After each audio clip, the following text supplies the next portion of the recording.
প্রথমত তো রেজাল্ট আমি নিজে থেকে শুনিও নি, বন্ধুদের কাছ থেকে শুনলাম। প্রথমত বিশ্বাস করতে পারিনি।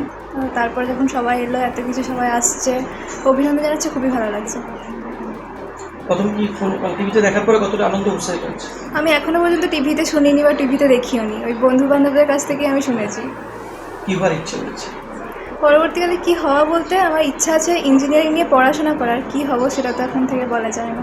না, জীবনে তো একটা স্বপ্ন থাকে, আমি ডাক্তার হবো, প্রফেসর হবো।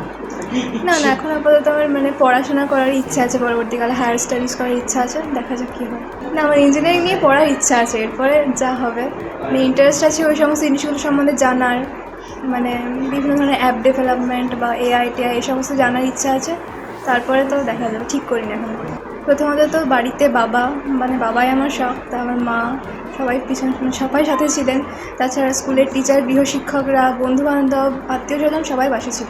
না, সত্যি ঠিক ছিল না। কোনো দিন হয়তো সারাদিনটাই হয়তো বই নিয়ে কাটালাম, কোনো দিন একদমই পড়লাম না, এরকমভাবেই ছিল। রুটিন ছিল না একদম। সিলেবাস কি বই খুঁটিয়ে পড়া হতো না? খুঁটিয়ে সেরকমভাবে নয়, যতটা দরকার ততটাই পড়তাম, বেশি এক্সট্রা সেরকমভাবে পড়া হয়নি। ফোন ব্যবহার করা হয়? হ্যাঁ, ফোন তো অবশ্যই। পড়াশোনার ক্ষেত্রে ফোনটা অনেক আমাকে সাহায্য করেছে।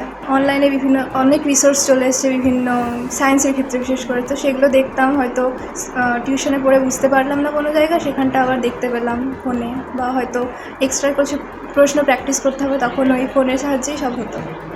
খেলাধুলো তো এই 2 বছর এতটা করা হয়নি, তবে ব্যাডমিন্টন মাঝে মধ্যে খেলতাম বিকেলবেলায়, পাড়ার মধ্যেই আর কি।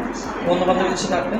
হ্যাঁ, বন্ধুবান্ধবের সাথে আড্ডাটা সারাক্ষণই ছিল। ফোনে মাঝে মধ্যেই ঘন্টার পর ঘন্টা কথাবার্তা, বাইরে ঘুরতে যাওয়া, মেলাতে ঘুরতে যাওয়া তো ছিলই।